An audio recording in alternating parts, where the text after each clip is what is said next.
Hello and welcome to Global Lava. My name is Darren Ng. I'm the Executive Director of Lava, and we have a fantastic show for you today on Israel and the many opportunities both going there and the technologies that are coming here. Before we start, we're getting going before everyone is logged into the system. I can see people are still adding up. I will tell you a little bit about Lava, and then we'll get going quickly because we have the Consulate General who is on a schedule, and we need to get him in and out. But we're really happy to have him with us today. So for those of you who are unfamiliar with Lava, we represent the ecosystem that is the Los Angeles venture ecosystem. We're a giant mesh network of many little siloed communities, and we're here to help facilitate communication, collaboration, and deal flow between each of the communities. One of those communities is a set of folks who are looking to either take their products overseas or to import things into our ecosystem. And so that's the function of Global Lava. We do a number of series. There's a whole bunch of other communities within Lava, including Lava Space, Lava FinTech. Go check out the website and you can see. The next event actually happens to be another Global Lava event. On May 5th, we'll be celebrating African World Heritage Day. Yes, it's also May 5th is Cinco de Mayo, we realize. But we'll be working with the US government, Prosper Africa's program, and they're putting a lot of funding in. So there's a lot of money to be had for your startup, whether you're taking it there or bringing something here from the Prosper Africa program, and something you should be aware of. Next Saturday, May 8th, is the first, since under my tenure, it'll be the first time we do our first time entrepreneur workshop program. So if you're an entrepreneur, you should check, and you're looking for some training, you should check that out. It's a Saturday for a few hours, and it really helps you go through your checklist. On May 19th, Lava FinTech or FinTech Lava will be working with Ernst & Young, and we'll be doing an event on how to set up your back office to make you more fundable and de-risk a lot of things. On May 20th, the next day, on Thursday, Lava Gaming brings you Riot Games. So we're really excited about that. There's a ton of other programs. I'm going to stop talking right now, other than to just ask you if you know of a local company that has recently raised a round of funding and successfully closed that round. Please email me, darren@lava.org, and let me know that has happened, because we want to highlight all those successes both in our emails, and we'll be doing some programs like this one on that. Without further ado, I want to introduce our two co-chairs of Global Lava, Sharon Rebinder and Michael McClune. I will let them introduce themselves because I know we're on the clock. Thank you, Sharon. Thank you, Michael. Congratulations on being double vaxxed, and take it away. Thanks. Thanks. So I'm Sharon Rebinder. My day job is to promote the Grenoble area in France and the Auvergne-Rhône-Alpes region as a location to do business, to try to help people understand opportunities, companies in North America. And I also do the opposite, help companies from that region and in France in general to understand opportunities and make connections here in Southern California. I'm based in Southern California, and also I cover North America. So I'm very happy to co-chair Global Lava with Michael McClune. I'm not going to talk much anymore, but we're very happy to have Israel represented here today and to learn about opportunities there. Thanks to Fox Rothschild for sponsoring and for moderating. Michael Sweet will be moderating in a few minutes. Thanks, Sharon. My name is Michael McClune. I run the International Business Accelerator. We are a nonprofit business acceleration program where we take, for example, today, Israeli companies who want to come here to the US market, set up operations, establish a presence. And we also help US companies trade their products, their goods, their services, their tech platforms into Israel and any other country they want. So thank you for everyone for being here. I should also reiterate what Darren mentioned. Our next event for Global Lava will be May 5th, which will be what I would like to unofficially call it is free money from the government for the creative economy to trade with Africa. So recently we had the AGOA Act, which is the African Growth and Opportunities Act, which essentially makes the entire continent of Africa a free trade district with the US and with one another. So there are tremendous opportunities. It's put together by USAID, the United States Agency for International Development. They have a lot of money to spend and a lot of tools and resources and partnership opportunities for companies to increase trade either way with Africa and the US. So our esteemed guest, Hillel Newman, who's the Consul General for Israel in the Pacific Southwest. He's going to talk a little bit about how great Israel is, why it's called the startup nation, and what everyone in the startup and the high growth industry of business refers to as the miracle of how the public sector and the private sector creates such an entrepreneurial ecosystem and the fertility that has come from it recently. So with that, hello, can you enlighten us a little bit about the opportunities and why Israel is called the startup nation? And I recommend the book, also called Startup Nation by, is it Senor? I think Michael Sweet, you could talk about that later. So hello, please. Yes, thank you. I'm trying to open the video, but it's blocked by you guys.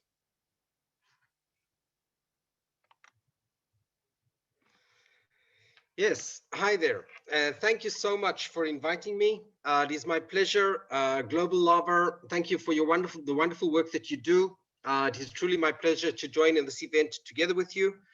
I'd like to thank, of course, Darren and the co-chairs, Sharon, Michael, and of course also Sharon from the California Israel Chamber of Commerce, and the Upwest and Fox Rothschild, all the partners. Thank you all for convening this important forum.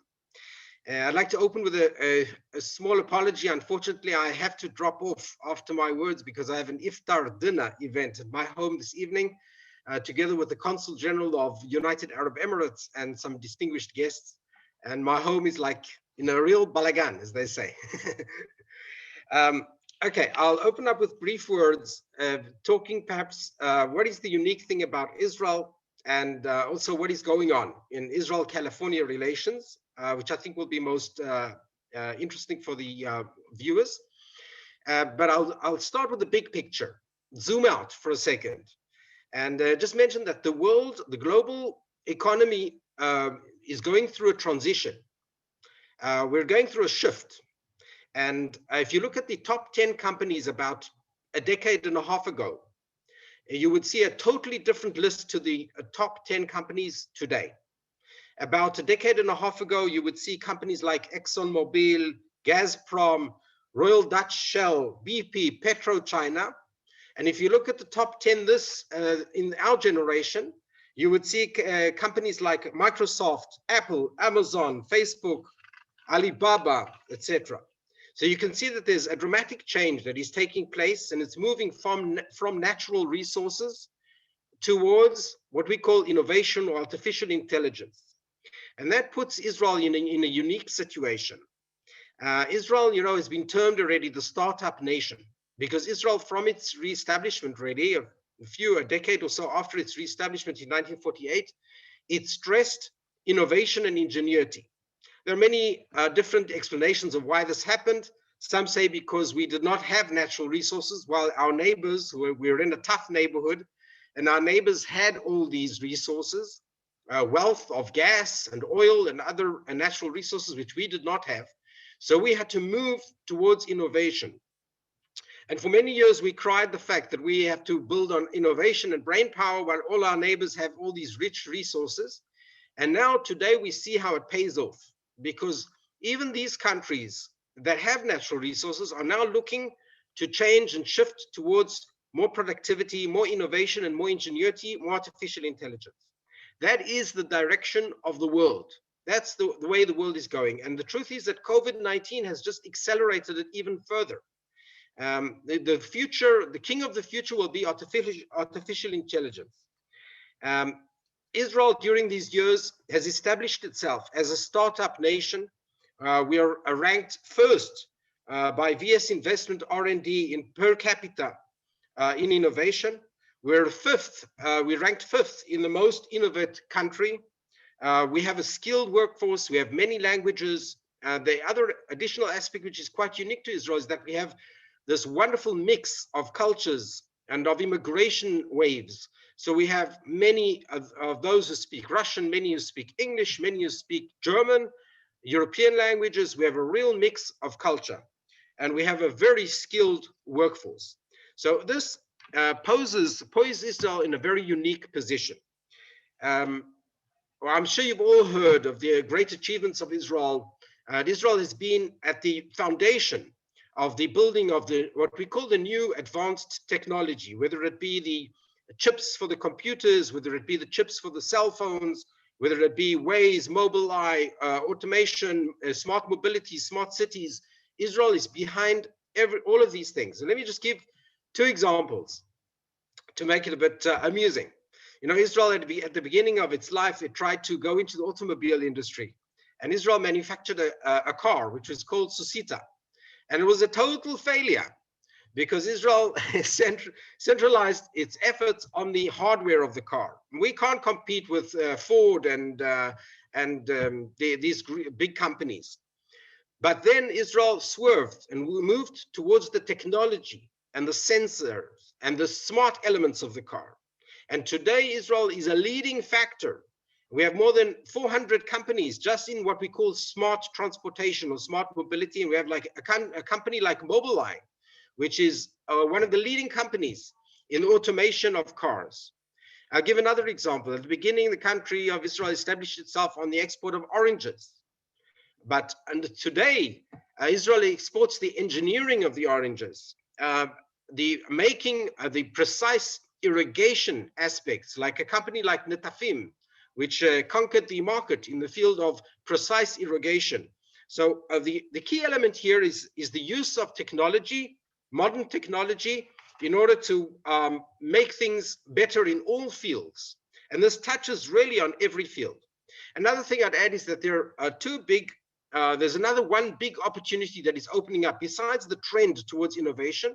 It's also the fact that Israel is now expanding its relations in the Arab world, normalizing its relations with the Persian Gulf, UAE, Bahrain, Sudan, Morocco. I can go on. So this is also opening up new markets in one go. And I can tell you that here in California, I get calls all the time on how people can join in this wagon of peace, in this talking of expanding relations, economic relations in the entire region. We're now talking regionally. Israel is not only just Israel and its neighbor, it's Israel and the whole region, the Middle East region. And Israel is in that very unique position, being the one and only democracy in the Middle East, which has the special connection also with the United States and with Europe. Now let's talk about Israel and United States. You know, we have a wonderful foundation, which is the free trade agreements, which were already signed in the 70s of last generation. And then we also have the major non-state ally agreement, which put Israel in a unique position. It was signed in the 80s. And then we have special MOUs, which were signed between Israel and California, signed by the Prime Minister of Israel, Netanyahu, and the governor of California, and several supplements afterwards, which gave a meat to the MOU. And the MOU really laid the foundation for all types of cooperation in the future, especially innovation, water technology, cybersecurity, and things like that. There's also, besides the formal relationship between Israel and the United States and Israel and California, there's also the informal. And the informal is the special Judeo-Christian heritage, which is common, the strategic alliance between Israel and the United States, the deep-seated values of democracy and liberty, all these things which are shared by Israel and the United States. California is in a special situation for cooperation with Israel, mainly because California stresses these exact topics which Israel stresses, whether it be innovation, artificial intelligence, ingenuity. You know, Silicon Valley rules #1 in the world in the aspect of startups, but the #2 after Silicon Valley is Israel. So and there is a lot of common ground for us to join together. There are also many things that assist those who want to do business between Israel and California, Israel and the United States. And I'll mention a few. First of all, the whole startup environment. Many Israeli companies have set up base in the United States, in California, in the Silicon Valley, in Southern California. This is a wonderful model of how things work. In fact, just about every Israeli company sets up a base of at least of marketing or production of some kind in the United States in order to reach out to the United States. Mainly the R&D is in Israel, but the marketing is based usually in the United States. In addition, we also have incubators and facilitators. If I just mention a few just from California, then we have, of course, the Milken Institute of Innovation, which encourages such cooperation. We have Infusion LA, which was set up by Vardy, and we have the Paul Mirage Institute. So we have different bodies. Besides that, we also have funds which assist. We have the Bird Fund and the Bard Foundation, and also the BSF and the Chambers of Commerce. So we have a large ground of support and a strong foundation for any person or company that wants to do business with Israel. If you look at the fields, what are the fields of interest? I would say that we should look towards the future, and COVID-19, the swerve towards innovation and artificial intelligence also gives us the fields of the future. And the fields of the future are for instance, the following: telemedicine, remote diagnostics, healthcare, biotech, smart cities, smart mobility, drones, the use of drones, cybersecurity, streaming services, water technologies, self-reliance, food security, renewable energy, big fields for the future. So, and every single one of these fields has tremendous potential in California. And in fact, some of them have already been advanced and promoted, and companies are already working. If I give a few examples of companies that are working successfully in California, joint ventures of US and Israeli companies working together in California, let me just give a few examples.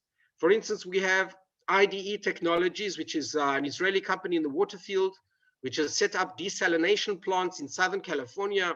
They actually manage 2 desalination plants. And they also are entering the entire field of what we call water purification and recycling of wastewater. If I just mention in this context, you know, Israel has the highest proportion of recycling of wastewater in the world. We're above 86%. There is no other country that reaches that level. And, you know, they used to talk about the fact that water would be perhaps one of the triggers of war or conflict in the Middle East, especially in the relations between Israel, Jordan, and Egypt. Well, we solved this problem with desalination. We now give water to Jordan and the Palestinians. So this has been removed off the table as an issue of conflict. And that just shows how technology can change an entire environment and bring about a new reality in a region. If I give another example, for instance, drip irrigation, Netafim is very active. Also here in California, we have even a model farm in the Southern California area where you can see Israeli technologies. You can testify and see them yourselves. And this is just another example of what we can expand. For instance, a company called Amiad, which is dealing in filtration solutions and wastewater treatment, and other companies. If I just mention the health, we have a very good company here like Surgical Theater, which gives a 3D imagery of the human body, of the specific human body. And that enables surgery at a very high level. And brain surgery, for instance, in the past, there were many people that could not be operated on, and they just died, they passed away. And due to this modern technology, which is actually taken from simulation of fighter pilots, they adapted the same technology from simulation of fighter planes to the human brain. And they give a 3D of the specific human brain, and that way a surgeon can see the brain before they go into the actual surgery. These are just examples how technology can change things completely. Another big aspect of California, of course, is the Hollywood industries, entertainment industries, where Israel has also penetrated immensely. We have tremendous successes, whether it be on the performer level or whether it be on the creators level, content creation, animation. We have companies that are working here like Keshet International and New Legend and the Jerusalem Film Foundation. A lot is going on in that field as well. So I just wanted to give like an opening general view of what is the potential. The potential is the sky is the limit. In fact, beyond the sky, because we're now going to scientific cooperation even in the space. but everything can be done. And the modern technology touches just about on every single field of living, from health to agriculture to the smart running of cities and automobiles. So everything is there. We have a lot of foundation of support. The chambers, which I mentioned before, is important that people work with the chambers, and we can help also as a consulate in matching companies and matching you with counterparts, whoever is interested in finding a partner. There are also many funds that support also joint ventures, hedge funds that support such joint ventures between Israel and the United States, Israel and California. That's it for now. I'm sorry I can't stay for the whole program. I would have loved to, but I have an evening event in my home.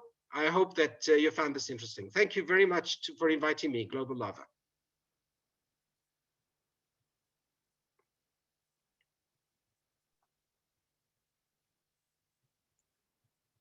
Thank you, Mr. Consul General. I appreciate that. Great stuff. Have fun with your dinner tonight. I understand.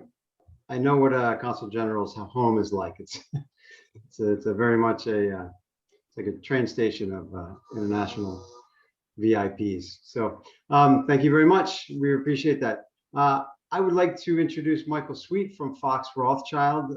Fox Rothschild is not only one of the great supporters of Lava in general, also in Global Lava.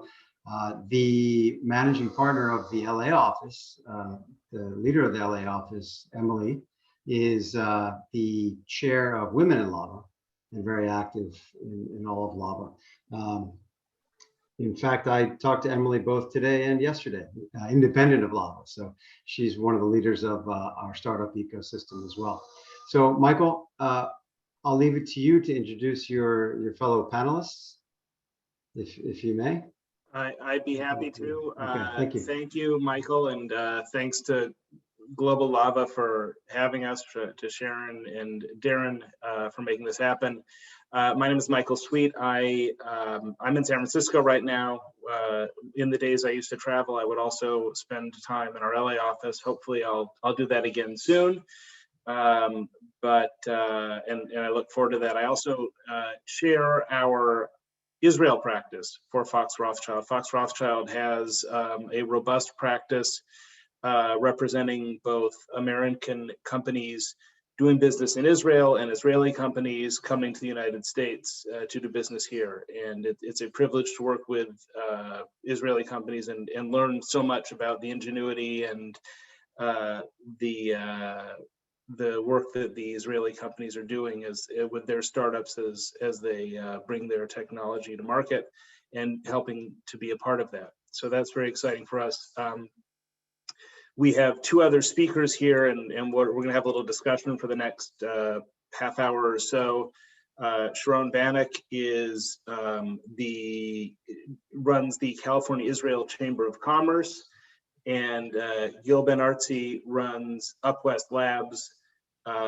They are both Israelis living here in California and helping make the connection between the Israeli companies, and the California market, and they're great resources. And I'm sure we'll find a way to make them available to you if you have questions in the future about how you might be able to connect with some of the Israeli companies. So with that, I'll ask Gil and Sharon to talk a little bit about what they do and what their organizations do, and then we'll cover a few points that I think folks would like to hear more about.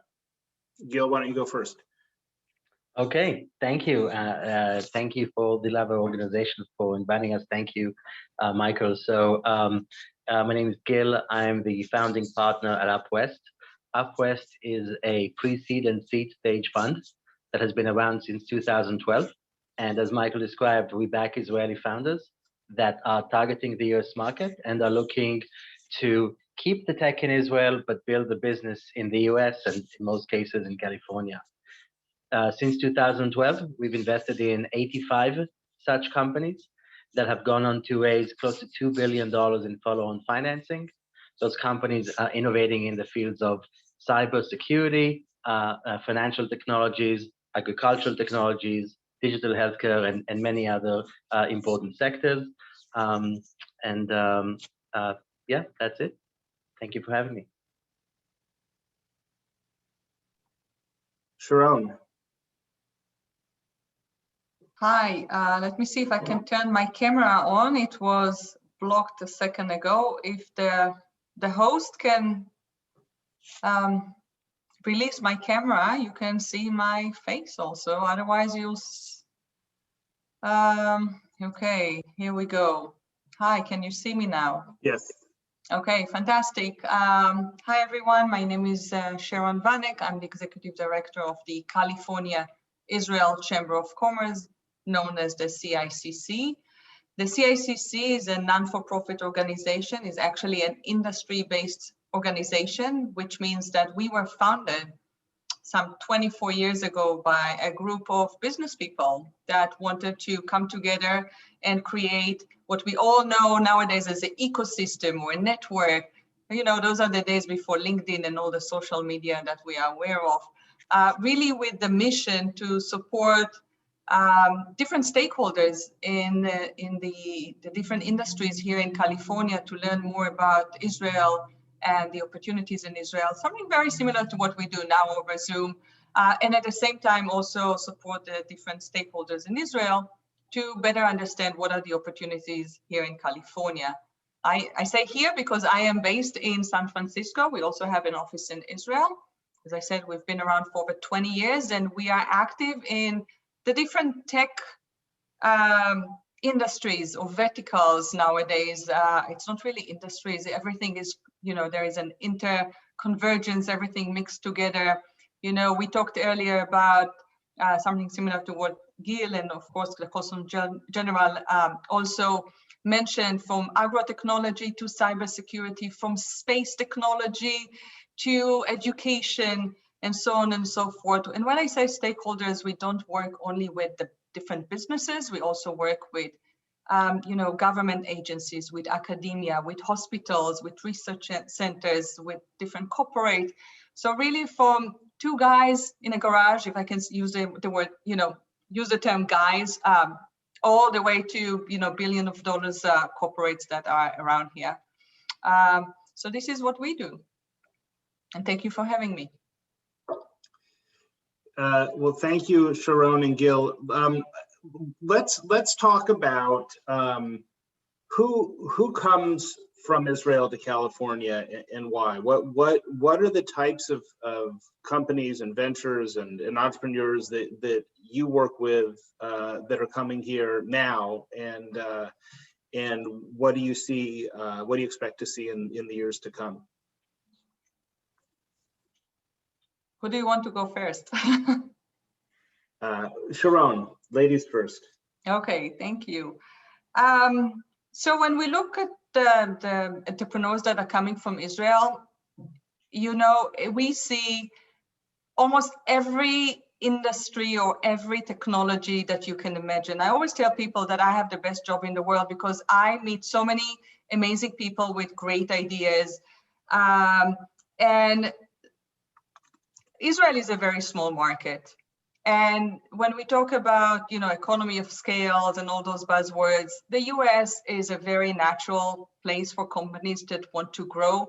They use the Israeli market many times as a beta site, you know, to test their technologies, but they really need to see how it works in a bigger scale.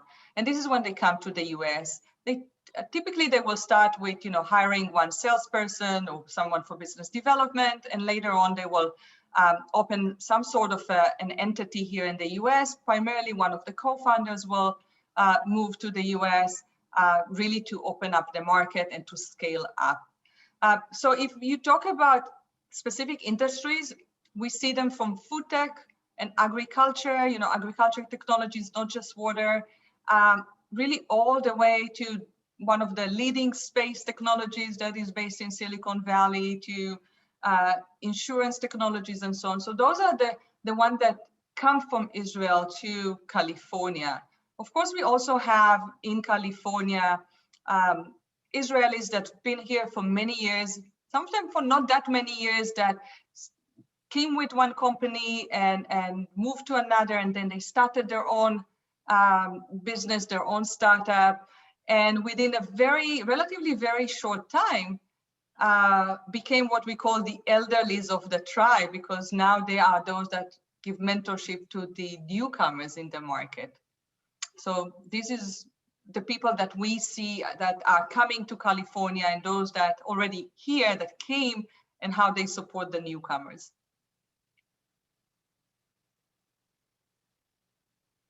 You have anything you want to add on that? Yeah, it's exactly what Sean said. It's what's interesting, and I think what we have seen is changes in the last 10, 20 years. If in the past it would be maybe the founders arriving in the US after they've already established a company in Israel and raised a bunch of money, and then they hire an American CEO perhaps and the supporting ecosystem. What we have seen over time are a few changes. One, they come much earlier to the US, so not necessarily after raising tens of millions of dollars, but maybe just at the early stage. And secondly, the founders that move from Israel to the US are looking to stay as CEOs and then augment the team with fantastic local talent, mostly around marketing and sales.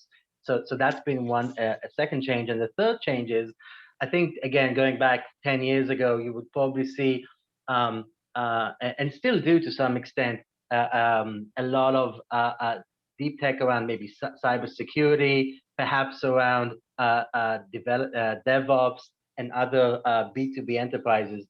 I think over the years, we have seen new domains emerge, and Sharon mentioned a few, like in insurance technologies, fintech, and others. So you really see a much more varied type of technologies of companies coming to the US. Yes. Another thing that I would like to mention, we talk about the entrepreneurs that come here.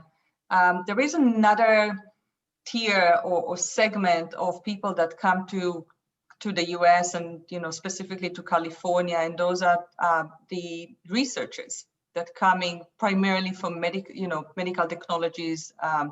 What we know nowadays is biodesign. So those are people that not necessarily have just the medical background, but there is a combination. For those of you who do not know what biodesign is, it's actually taking the business aspect together with the medical aspect and building together technology that provide a solution for both the medical needs, but also looking at the business aspects of that. So we see actually quite a lot of postdoctorate researchers coming to the different institutions here in California for medical, also in agriculture and others, for their advanced education. And we see great collaboration between universities here in California and those in Israel, and also between hospitals. And we see a lot of technologies coming out of those collaborations. It starts in research for academic purposes, but then it transfers to the business world. What is it, in your mind, what is it that makes Israel, it makes Israelis so tuned into entrepreneurship, and why do we see so many startups per capita coming out of Israel? Yeah, I'm happy to take this one to start with. So I think Hillel mentioned quite a few reasons earlier on. I think it's a lot of the upbringing. Again, I grew up in Israel for all of my childhood and served in the military, and I was educated. And I think the environment in Israel is such that you're sort of taught entrepreneurship through your life, whether it's in the military, and then when you aspire to sort of build, I don't know, and Sean can probably share it. You want to be an entrepreneur. You don't want to work for someone else. You feel you can do anything. The example that Hillel mentioned around the car in Israel. So it's a lot about, I think, the DNA and what folks are trying to do. A couple of other points to mention is the education system is fantastic. And also kudos to the government. Yes, the government for investing a disproportionate amount over the last 30 years in both seeding the venture community, in government grants. It's really unparalleled in the world, and that has been a phenomenal infrastructure to build on. And then why do they come to the US? I think growing up in Israel, you would ask, why would you come and why not Europe, which is closer, Asia? But for some reason, the US has always been the first country. Maybe it's the pop culture, maybe it's the aspirations and what you grow up with. But US, if I had to sort of guess, most startups target begin with the US versus other countries. I would say not like 50 or 60%, but maybe 90%, so 80 or 90%. So the US is really top of mind for Israeli founders. Right. Again, just to add to what Gil and Hillel said earlier, and going back to what Michael mentioned at the beginning of this session, I think the book Startup Nation will summarize a lot of the points very well, although this book was written many years ago. Hillel talked about the fact that we have people coming from different places around the world, and we have different languages. And think about Babylon for a second. So Israel, we're talking about the melting pot. It's a very small place where you have people coming from all over the world, and they need to work together. They need to find a way to work with one another. And you need a lot of creativity to find your way to, you immigrate to a new place, you need to immediately find a job. If you don't find a job, Gil mentioned you don't want to work for somebody else. So, you have to create some income. So it's very much part of the culture. Israelis, for those of you who know Israelis, and you heard the term chutzpah, right? So we don't take things for granted. We ask questions. We always like to challenge the other person. When you talk to an Israeli, the first word in every sentence will be no, right? That's the way Israelis talk. First they say no, because they have their own opinion. And that also, you might laugh at that, but that's part of who Israelis are. And their mind constantly think about what else can we do? What is the next thing that we can come up with? And again, Gil mentioned the universities. I have to also mention the military service. For those of you who don't know, military service in Israel is compulsory. So when you are 18, you don't go to college, you serve in the IDF. And the IDF throughout the 73 years of, since the establishment of Israel changed a lot, like many other militaries around the world, and became more and more technological. So we see less infantry and more technologies that are being developed in the military. So when you think about someone who just graduated high school and has an opportunity to have really hands-on experience developing some of the most advanced technologies in the world. So when these soldiers, I wanted to say kids, and then I feel really old when I say it, but when they finish their military service and they go and they think about all the things that they learned and all the technologies that they experienced, of course, they take a lot of this into the civilian world. And a lot of what we see in medical, in space technologies, are actually things that were developed or initiated in the military, in the Israeli military. So that's another aspect that contribute to the fact that we see this innovation coming from Israel. It's interesting you mentioned the military service, and I grew up in the United States. I spent time in Israel. I didn't serve in the military here or there, but in the Startup Nation book uses the military in a discussion of the military, but also talks about how the organization is much flatter, and how in the United States, if you're in a room in the military and the coffee pot is empty, the lowest ranking person in the room would have to go and empty the coffee pot, or change the coffee. And in Israel, it's whoever's sitting the closest gets more coffee. And it's from my experience with Israelis and getting to know Israelis and getting to know their mindset, and the way Israelis will question authority challenge and use, that's the way they're wired from, I think, as an observer, not from, having been in the military like the two of you, but that being wired that way is part of what makes Israelis more in tune with entrepreneurship and with being willing to take a challenge and move forward on a startup. I don't know if you would agree with that. Yeah, I agree with you, and I'll tell you more than that. In business, networking is very, very important. And when two Israelis meet, and it doesn't matter where around the world, the first question will be, where have you been in the military? And the second question will be, where did you study? So yes, here in the US, we know the alumni concert, but in Israel, it's we don't have 6 degrees of separation. I mean, most of the people that you'll find in cybersecurity world or industry, I don't know the percentage, but I will say that a good chunk of them, maybe 70% of them, served in the same unit in the military. So people know people, everybody knows everyone. It's part of the network. When someone starts his own business, he will look at the people that he knows from his military service, or people that he worked with in the past, and will just bring that, those people into the new business or the new company that person is establishing. So it's a very small place that people rely on one another, and the network is very, very strong.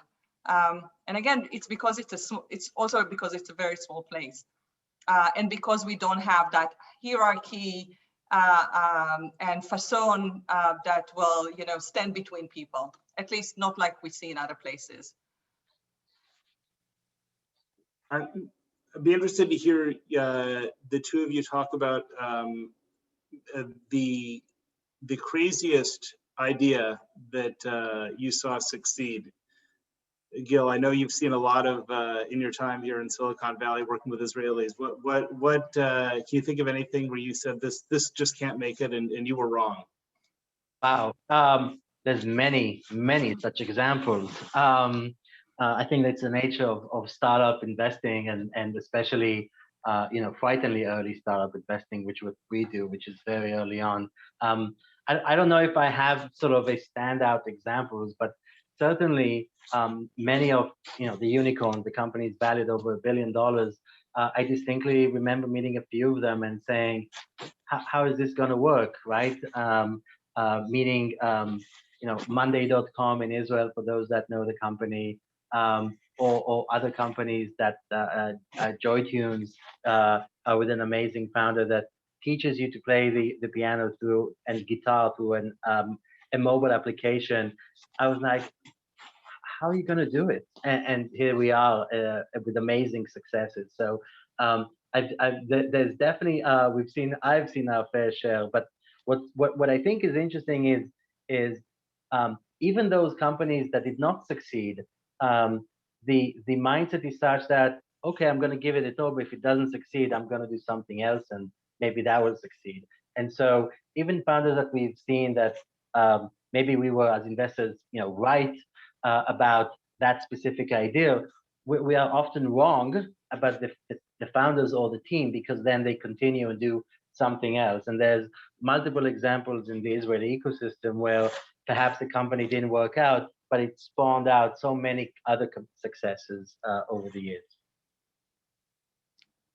Sharon, how about you? What zany Israeli ideas have you seen?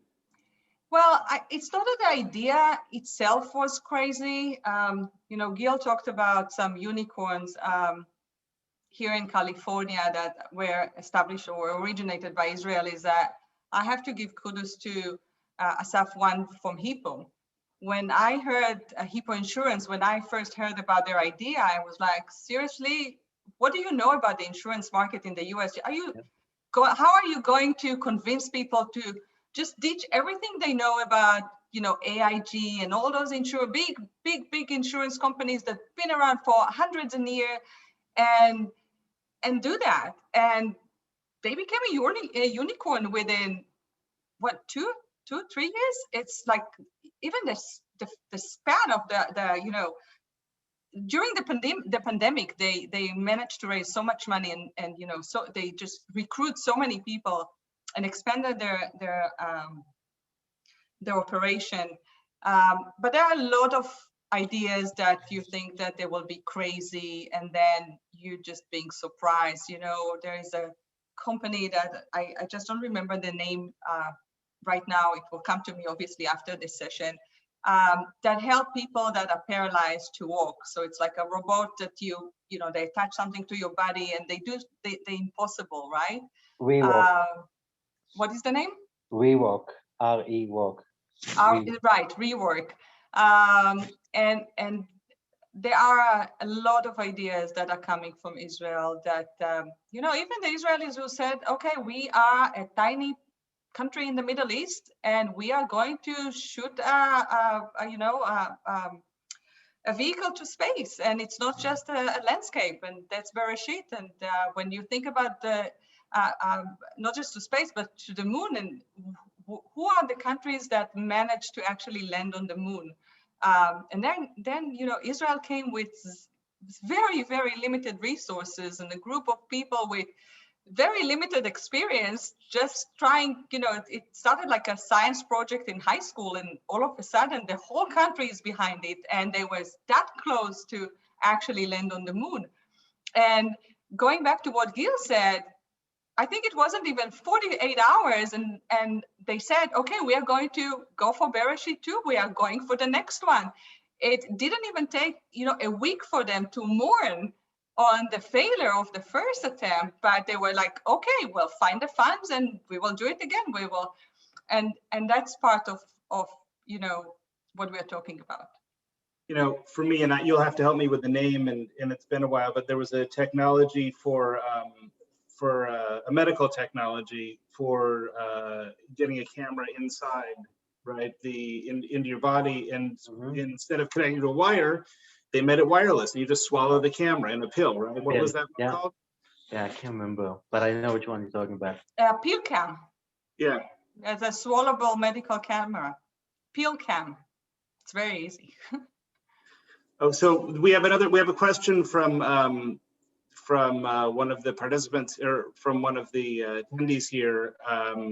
Asks, now that relations between Israel and the Middle East, other countries in the Middle East are opening up, do you expect to see startups expanding to those countries, either separate from or in addition to the US? And I'm thinking about UAE primarily. I assume that the questioner, I will admit, is Emily Yukich, also from Fox Rothschild.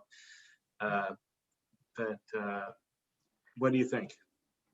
Well, I don't think it will be instead of the US. Obviously, going back to everything we said earlier about Israelis will look for opportunities wherever they are, wherever they feel that there is the right market for them. I think that it's a great move for Israeli startups, because VCs or other investors that were reluctant to invest in Israeli startups because of political or whatever reasons, it feels that now it opened up more opportunities.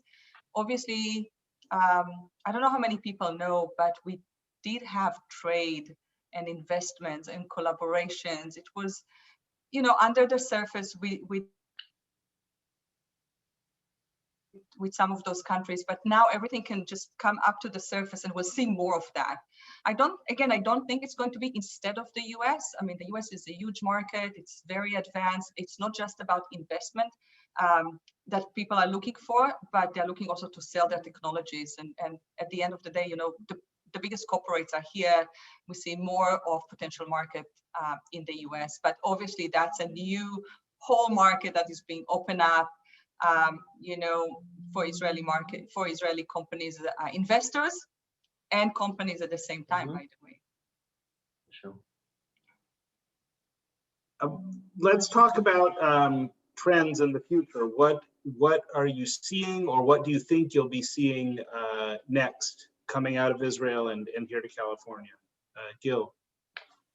Yeah, so I think what we see is the trends we see in Israel, I think, track also some of the trends we see in the US. So increased usage of AIs across all verticals, and maybe some that were harder to disrupt. So as Sharon mentioned, if you talked about insurance technologies 5 years ago, people are like, "Ah, that's crazy." And you see insurtech and financial technologies, and I think we've seen a ramp up of those technologies in the last few years. I think agri-tech will continue to be meaningful, but also digital healthcare. I think digital healthcare perhaps took a while to ramp up out of Israel. Medical devices and other type of device-related technologies were always in abundance, but digital healthcare, I think we're now beginning to see a spike coming out of Israel as AI technologies become more prevalent. So that's maybe one domain to be on the lookout for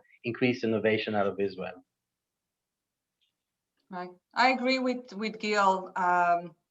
Israel is known for its technologies in terms of AI. I mean, everything which is software, AI, machine learning, and the more the world adapts more of these technologies, this is where we'll see more Israeli companies coming to the market. Going back just a second to what Gil mentioned about medical device versus digital health, medical device takes years, decades to develop, and the investment is enormous. When we look at digital health, it's more software, is where where the Israelis are stronger, and now that it's being more and more adopted in the US and other places, this is where we see an influx of Israeli technologies, and that goes to almost anything. The adaptation of technologies, the industry 4.0, IoT, and all of that. This is where we'll see more and more Israeli companies coming to the US. And it's not just the hierarchy in Israel is flat and the world is flat and all of this, but we've seen in the last year, the year of pandemic, that it became more easier for very early stage companies to actually network and showcase their products and their technologies, and that also allows companies that found it more difficult, more expensive to venture into the US. Now, again, because of technology and due to technology, that will allow them to come even in an earlier stage than we see them currently coming to the US. Do you think that what we've experienced in the last year and the pandemic and the ability to connect immediately around the world on a video like this is going to change the way that Israelis access the US market, and that Americans and American entrepreneurs are able to work with Israelis? Gil? I think to some extent, for sure. I mean, I think most companies are now, and individuals are comfortable being on Zoom and engaging. I think the question is post-pandemic, and if you look at the numbers in Israel, California, and other places, it seems thankfully to be dramatically improving. The big question is what will folks do? Are they going to go back to the office? Maybe to not the same extent. I do personally still believe in the importance of having a physical presence close to your market. I think it really helps helps on the hiring front. And so still many of the B2B businesses, I think will sort of, you will be able to increase your likelihood to succeed as an Israeli company if you have a strong presence in the US. So even though most definitely it has helped, I don't think it sort of will replace completely the need to have physical presence in your market. I agree with Gil. It definitely shortened the gap, but I think people are just hungry for the physical, especially after the last year that we had.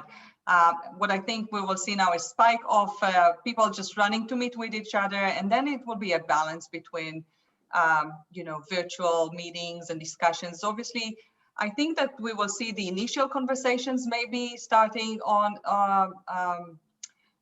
physically, not virtually, because people want to look you in the eyes and get that trust, building the trust. And then a lot of the negotiations and the back and forth later on can be, continued virtually. That's my opinion, because I'm a great believer in the physical connection between people. I think people want to go back to the networking event, the exhibitions, the conferences. There's something superficial about holding your life virtually, and especially when you want to build long-term relationship, people do want to see, to get to meet with people personally.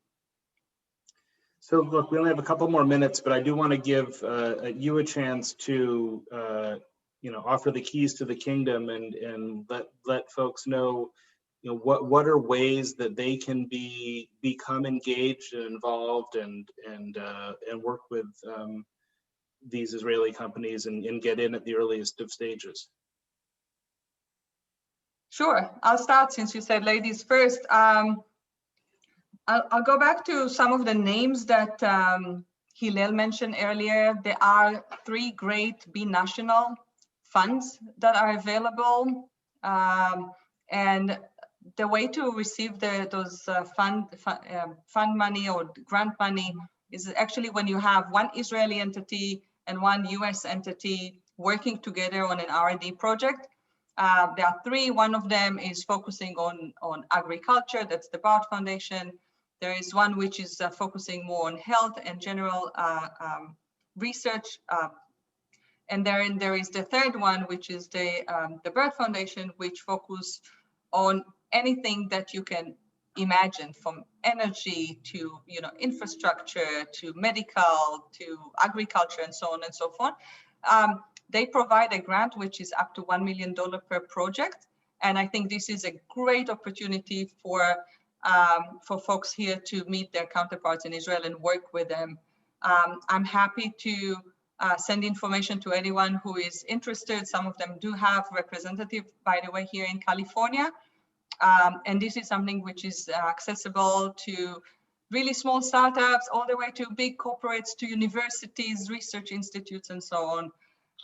So this is one way to collaborate and find partners on the other side of the world. And we see for the last 40 years how a lot of those relationships grew up to acquisitions, to long-term relationship between the businesses, and so on and so forth. So this is one area. Another area is the government support that is being provided by the Israeli government through the Innovation Authority. The Innovation Authority is the body in Israel that provide assistance, provide also some grant money to Israeli startups. They just announced recently that there is a call for companies to establish 3 new accelerators in Israel. So if anyone is in the building accelerators business, this is an opportunity to work with the Israeli government to build one in Israel. And they have different accelerators and they take delegations, and they are a great resource for a lot of information about opportunities in Israel. Then we have some NGOs and nonprofit organizations, just like the CICC and others. We have Startup Nation Central, which is a great database and great resource center for information about startups in Israel and connecting with Israeli startups. And there are different communities that are part of the Health IL and Agri IL and so many others. There is a very long list. I cannot even list all of them, that are communities that are being supported by the government and different agencies of the government. We also have here in California, beside the CICC, there is also the Economic Mission that is based in San Francisco, which is part of the Israeli Ministry of Finance. That's another great resource through the Export Institute in Israel to learn about opportunities, to learn about Israeli companies. And if you need more information, please feel free to reach out to me. I'm happy to put my contact information in the chat. We are here currently virtually, but hopefully soon enough to curate more conferences, bring delegations of different businesses. We always talk about startups, but not all of them are startups. Some of them are in low tech, some of them in other areas. And I'm happy to assist in anything that is needed. Yeah, I have nothing to add to what Sharon said. It's an amazing resource for all of this. I will just send my email now to on chat, so you can reach out to me if I can be of help. Specifically, folks thinking about the Israeli startup ecosystem, investment ecosystem, or the corresponding ecosystem that Sharon described here of startups and investors in the US. It's probably where I can add most value and help direct people to folks. So feel free to reach out. So I want to thank Sharon and Gil. I can assure you, I've known them both for many years. They're great resources, and they're accessible, and they're here. And to those of you who are curious or interested or wondering about doing things in or with Israel, I encourage you to take them up on their offer, and also to look to Hillel and to the consulate in Los Angeles also as a resource. It's a fantastic place.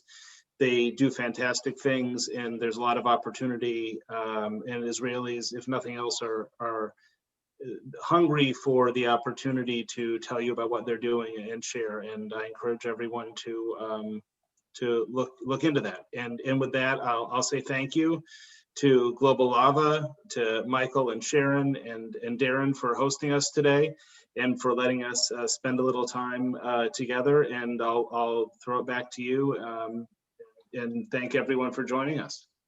Thank you, guys. Thank you, Michael. Thank you to all our panelists. Yeah, Michael, again, I just want to thank Fox Rothschild for everything you guys do for all the startups, and even, as Sharon said, the larger companies. So I think it was our last event that another partner of the LA office, Dan Wu, was a panelist for our Korean event that we did, because he does a lot of cross-border transactions with Korea, US, US to Korea. And Ben Burkhardt is also another guy who lives for startup and high growth companies, always willing to, I'm not going to say the word for free, but he's always seemed very willing to help, give his guidance and counsel, at least initially, simply just to help the companies that at least we've introduced into for free. So Sharon, if I may, can I get those resources that you mentioned? Because I've had people ask, not only I've seen it in the chat, but people ask me over my own text, is it okay if I get with you after this and we can put together a list of some of those public sector resource, or private too, and then I can email them to all the attendees? Of course, not a problem. Okay, especially because if somebody registered but they weren't able to make it, at least they'll get that, because that's one of the things we love to do at Global Lava, is give tangible tools to accelerate the growth. We love the policy and the strategy, but we want people to walk away from all our events going, oh yes, I have this and I have this, and now I'm going to go track that down. Of course, Okay. it's going to be a very long list of resources, and one might be get lost in all this information. I am happy to share with you some of those resources, but really, if anybody wants something specific, instead of scrolling down through like 30 different links or more, just shoot me an email and I'll direct you to the right place. But happy to send you some links afterwards, Michael, no problem. Okay, excellent. Well, thank you to everybody again, and for everybody about to sign off, May 5th, we have free money from the US government. Speaking of public sector support, the USAID, which I believe is under the State Department, has billions of dollars to spend to promote US companies' trade with Africa. So sometimes that's grants, sometimes non-dilutive grants, sometimes that's equity stakes. Very rare occasion, US government partners with the company equity-based, and then just the tools and the toolkits that they have for Uncle Sam to be a partner in a good way, a rare but good way. So Sharon, unless you have anything else to say, Darren, I'll turn it over to you just for some last words. Become a member of Lava. I'll say it first. Darren, you can say it better. Great. Well, thank you, Michael. Thank you, Sharon, Sharon, Michael, and Gil. Thank you for being on the panel, and obviously thanks to the Consul General, who's no longer with us at this time because he's having dinner. But thank you, everyone. As Michael mentioned, next week we have the Global Lava on Africa, and then we have the First Time Entrepreneurs Workshop. But as he said, send us over your recent raises and join us as a member or as a committee fellow. Thank you all for being with us tonight, and have a nice night. Take care.